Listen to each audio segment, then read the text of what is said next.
Slagle with another political profile on Massillon Magazine. I'm here today with Adam Van Ho, who's running for the 27th Senate District in the state of Ohio. How you doing, Adam? Good. How you doing? I'm doing well, thank you. And tell us about the 27th Senate District, where it, what it where it is. I know it's a nightmare of a district. It's actually about the size of Delaware. So it includes all of Wayne County, includes the western portion of Stark County, including parts of Massillon itself, and then includes the western portion of Summit and the northern part of Summit. Wraps all the way around Summit County, goes all the way from Reminderville and Twinsburg up in one corner, all the way down to the southwest tip of Wayne County. And like I said, it's you can drive for an hour, hour and a half, and still be in the district. So it's been a big challenge. It's been a lot of fun. And what got you interested in running for the state senate? Well, I actually had a bunch of my friends who were Democrats come to me, and they first said, we want someone with some common sense and some perspective on life and perspective on politics to run. And originally I didn't think too much of it, and then my Republican friends came to me, and these are some of the more moderate Republicans, some of the more Kasich type, the old-style Republicans. And they said, look, we know who your opponent's going to be. It's going to be someone who's super conservative, Tea Party type, and we'd like you to consider running as well. And so between them, I sat down, I talked to my wife, I talked to my kids. My kids are 4 and 6, so their conversation really didn't have as much to do with campaigning itself. They actually thought we were going camping instead of campaigning. But I talked to my family, I talked to a lot of my friends, and the issues that really impact my life and the life of a majority of people in this area are really dealt with in the Ohio legislature. We can talk about the impact of Congress, we can talk about the impact of things outside of politics, but when you look at the bread and butter issues that impact families in Ohio on a daily basis, it really comes down to what's going on in Columbus. And the cesspool that's been down there for the last 8, 20, 33 years, depending how you look at it, has to be changed. Otherwise, Ohio is not going to continue to move forward, or isn't going to move forward at all. You know, we've been lagging in jobs. Our healthcare systems have been crazy. I know I passed Massillon Hospital on the way here that's shuttered. We need to have a refocus and a re-energizing in Ohio, and so that's why I decided to run. Well, what are you looking at as your major campaign issues that you want the voters to understand that's why you want to be a state senator? Well, first of all, we have to look at job creation in Ohio. Atlantic Magazine came out with a really dismal story about Connecticut, and they said that the good news for Connecticut was there were 3 states that were worse in terms of job creation in the last 20 years. It was Michigan, Mississippi, and Ohio. And we have to turn that around. We need to make it so people can get good paying jobs with good benefits. I mean, I was up at the National Acme factory up in Cleveland yesterday. They've shuttered. They've sent those jobs to Mexico and China. We need to bring those good manufacturing jobs back, some of the clean tech jobs that are going to be the jobs of the future. We also need to focus on making sure that we can link people up with health care, whether that's Medicaid expansion or whether that's helping to bring down the cost of health care otherwise. And so those are the two top issues. We also need to finally fix Ohio's education system. As I've told people, the DeRolf decision that declared Ohio's constitutional funding, or Ohio's funding system unconstitutional, was declared the week I graduated from high school. 2 generations later of Ohioans, I have friends with grandkids, and we still haven't fixed the problem. And so we need a top-down, top-to-bottom revamping of state government in Ohio, and that's why I'm running for the Senate. And what is your training to prepare you to be a state senator? Well, I've been an attorney now for 17 years. I have practiced as an assistant attorney general. Before that, I was a county prosecutor in Summit County and in Montgomery County, and then I've also been an attorney in private practice now for about 8 years.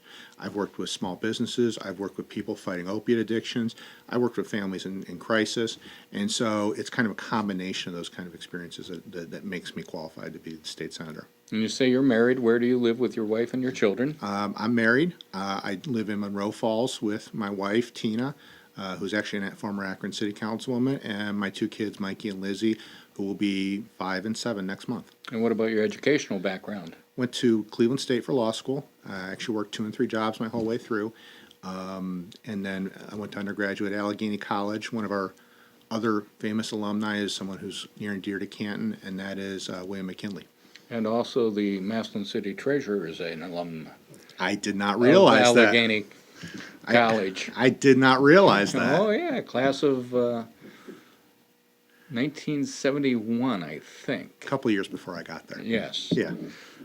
So what have you been doing to talk to voters and encourage them to get out and vote, number one, and to vote for you when they do?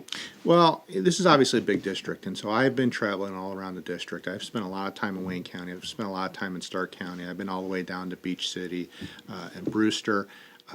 We've been just going and meeting people anywhere we can meet them. We've been doing some of the traditional door-to-door type of stuff. A couple of weeks ago, we did the Barrooms and Blue Jeans tour, where we were going around and just meeting folks who want to come in and meet with us.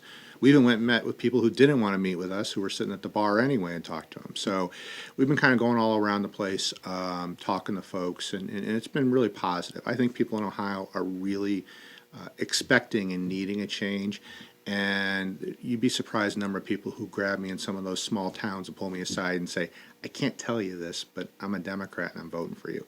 And so I think a lot of those people are going to be coming out. I'm a Democrat and I'm voting for you? Yeah, I'm a Can't Republican and I'm this? voting for you. Oh. But there's a lot of quiet closet Democrats out there who yeah. are starting to pop up, and it's good. I think that we're going to have a really good year. I think Rich Cordray is an excellent governor candidate all the way down the ticket. Sherrod Brown, we obviously saw him doing the debates.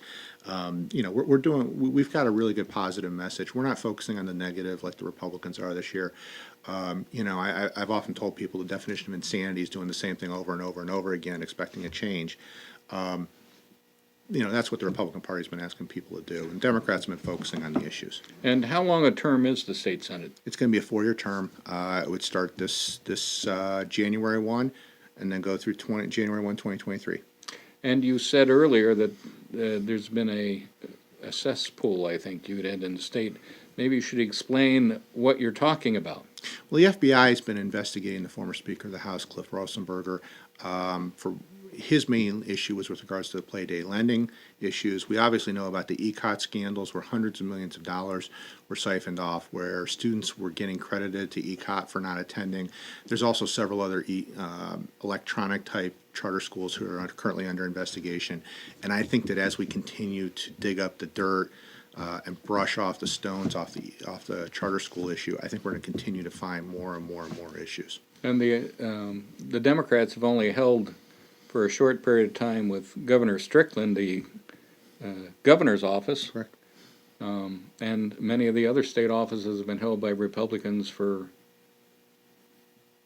a long time. Well, And control of the state house and both the Senate and the state house has been controlled by Republicans for how many years? Well, the state Senate's been controlled by the Republicans since January 1, 1985. It was the Reagan re-election back then. Since then, the Democrats have never had the state Senate. The Ohio House of Representatives on a few occasions has been flipped, but only for short periods of time.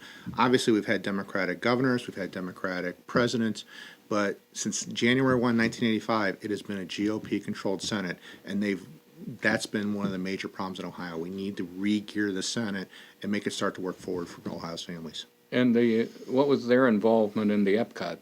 In the ECOT scandal? Yeah, ECOT. They were the ones also rubber stamping it and going through with the scandal, going through with the idea that they were accepting massive amounts of campaign contributions in exchange for essentially looking the other way on ECOT. They didn't put the accountability and the transparency that they needed to in the charter school bills, and so that's how we got to some of the scandals. And I actually remember back in late 2008, early 2009, I worked for Attorney General Rich Cordray, and we had started to look into some of the scandals. The one I actually looked at was taken over by the federal government, but at that time you were looking at massive, massive holes in Ohio law, and they just never really got fixed. Wow. So, you're going out campaigning, tell these voters there's only, less than 2 weeks, basically. 20, I forget how many days at this point. It all kind of blurs together when you're on the trail. It's November 6th, though. It's November 6th. It's Tuesday, November 6th. Early voting has already started. You can get onto the Stark County Board of Elections.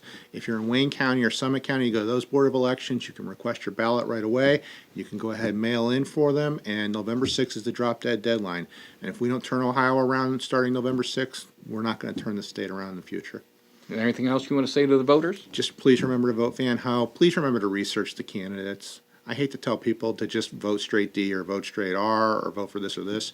People really need to educate themselves, because this is how Ohio's future is going to be dictated, is what happens on Tuesday, November 6th. All right, this has been Larry Slagle with Adam Van Ho, who's running for the 27th Senate District in the state of Ohio.